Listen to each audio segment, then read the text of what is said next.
I don't know who this is a bigger L for, women or for the potheads that are out there. Take a look at the story. California woman, stabs boyfriend 100 times and stabs her dog. Oh, I guess probably the biggest L out there would be for the dog. I'm joking. And psychiatrist says cannabis is to blame. Okay, listen, man, I'm not a big advocate. Hell, I would think that every pothead should probably be marched off this same cliff, that you'd go ahead and push this woman and just save everybody some time, but pot makes you make a lot of stupid decisions. I don't necessarily know if you want to throw all of those hemp boys' devotion to the cause and all the quote-unquote good that marijuana use could use in the aspects of medication and rehabilitation just for an excuse to take the responsibility away from a woman who stabbed a man 100 times and then killed her dog as well. I don't know, maybe the dog survived. That would be at least one happy aspect to this story, but psychiatrists trying to blame it on cannabis use. I've been around some heavy pot smokers before. They aren't liable to stab anybody 100 times unless it's a bag of chips and they just can't figure out how to get the fucking thing open. A woman who stabbed her boyfriend 100 times after inhaling marijuana sobbed in court while clutching a picture of a dog, which she also killed. Oh, so the dog's dead too. Fuck this bitch. Throw away the key. Bryn Spejcher, 32, originally from Chicago, committed the horrific attack in May of 2018 after taking 2 hits from her boyfriend's marijuana bong. I know it's marijuana, but fuck you. According to an expert witness, oh boy, the violent attack was the result of a psychotic episode caused by cannabis. This is your defense? This is your defense. All right then. Dog lover Speicher, sure, is said to have smoked pot just 5 to 10 times in her life. Listen, okay, if her boyfriend, live-in boyfriend, something like that, had a bong and she was taking hits off of it, okay, she only smoked 5 to 10 times, like, you're already lying. Like, why lie about that little aspect?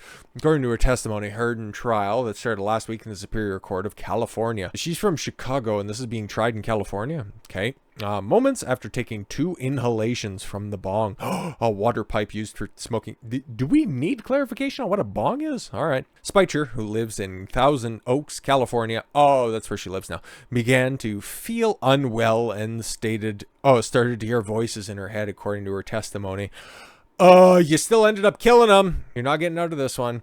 Court heard that she then grabbed 3 knives from the kitchen block and hurled them at O'Meala before stabbing him on every part of his body, leaving fatal wounds in his heart, lungs, and vital arteries through his neck. Yeah, seems pretty fucking convenient. She then stabbed her dog and began repeatedly driving an 8-inch bread knife into her face and neck. Aha! Former audiologist was originally charged. Oh, so she's an ear doctor? Oh, okay. Oh, with 2nd-degree murder. However, the district attorney then has petitioned to make it involuntary manslaughter. Oh my god, California, what the fuck is wrong with you? You still want to believe all women, but then at the same time, do you want to also take another one? Well, maybe because, you know, the pot industry is causing California so much in taxpayer money because nobody's going to the legal dispensaries. In fact, in order for them to stay open, they have to get subsidized by the government. Fucking strange. Maybe this is one way to kill 2 birds with 1 stone, and a dog and a boyfriend. The suggested change, which could reduce the time in custody from 25 years to 4 years. You killed a dog and your boyfriend, regardless of psychotic break or anything like that, which I don't buy for a second. 4 years. 4 years, man. Well, we talking women, man. Was triggered by testimony from a top forensic psychologist who claimed Ms. Speicher's crimes were sparked by cannabis-induced psychosis. Can you just go ahead and point to any other such phenomenon happening?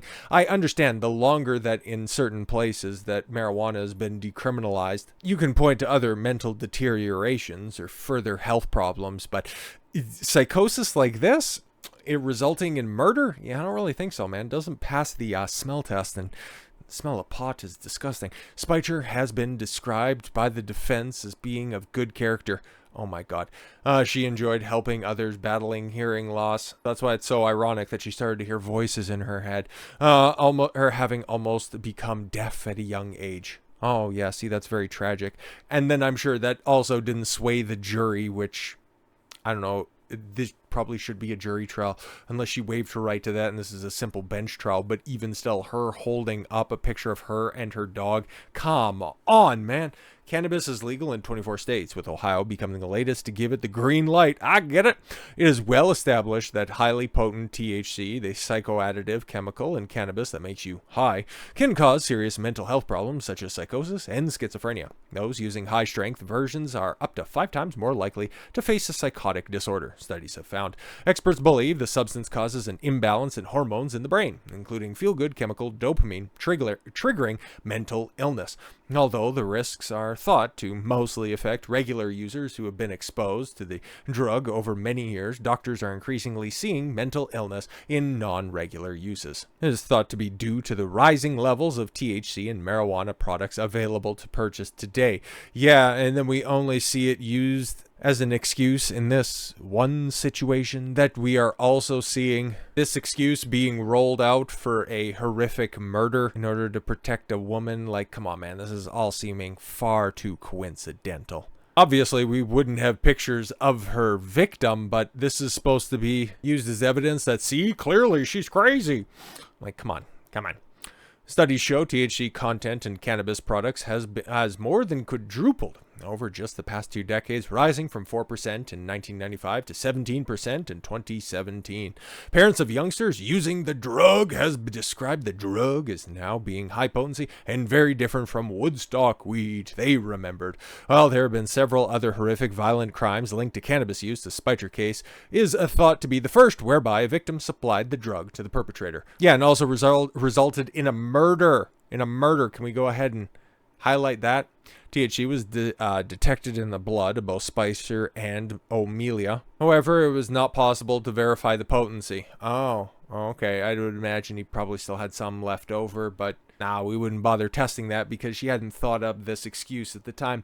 Expert witnesses said that her out-of-character reaction suggests it was much stronger than other forms of cannabis during pre-trial hearings. Well, of course, man. However, O'Melia's father, Sean O'Melia, that's a right proper Irish name if I've ever seen one, says that Spejcher knew what she was doing and viciously and prematurely ended his son's life. Spejcher has no history of mental illness, denies all charges. Interesting. No previous history of mental illness, but what about her other previous violent acts? Did she have a history of doing any of that stuff? We don't need to get into the details on that. Her defense attorney claims that she did not want to smoke that night, but was pressured into doing it. See, women are coincidentally just innocent beings that just they just get pushed into all of these terrible things by all of these malicious men, but then at the same time a strong independent boss babe. She was an audiologist. She fought for everything that she got. Man, it's ridiculous. Spejcher and O'Malley met at a dog park in the spring of 2018. So they were only seeing each other for a very short period of time. Within the year, he ended up dead, and so did somebody's dog, and had begun to see each other regularly, bonding over their love of dogs and pot. She liked Chad. I bet she did. Her attorney, Robert Schwartz, told the jury during his opening statement there was never any conflict. It was an entirely harmonious relationship. On the night of May 27, 2018, O'Malley, an accountancy student, had asked his girlfriend to his apartment, which he shared with 2 roommates. The pair initially watched TV and talked a little. After a night, O'Malley asked her whether she would like to try using marijuana with his bong. He probably asked, would you like to smoke something? And she's like, maybe. And he pulls out a bong and she's, shucks. According to testimony from the defense heard in court last week, O'Malley said that the two had been, said to have been a regular cannabis user, smoking or using a bong most days. Spejcher had only used the drug a few times and had never experienced a high. Cap. She took a few puffs, but told O'Malley she didn't feel anything, but then later decided to confuse his torso with a knife block. Skipping ahead immediately, she began to experience the negative reaction. In a pretrial testimony, she described as having gone to the bathroom but started to suffer blurry vision, being unable to breathe and feeling like she was dying. She thought she was dead, said prosecutor Ms. Norfzinger. Okay, she had an out-of-body experience.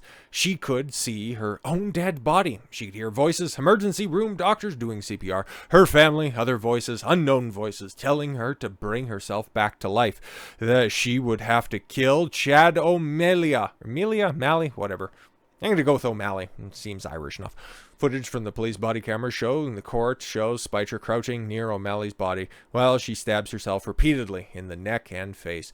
Officers enter the scene and were only able to get her to drop the knife by striking her 9 times with her retractable steel baton. Yo, what a bitch. Forensic pathologist Dr. Chris Mohadi said over his 20 years of experience in the assessment and the management of violent behavior previously told the prosecution in September that her state was a sign of cannabis-induced psychosis.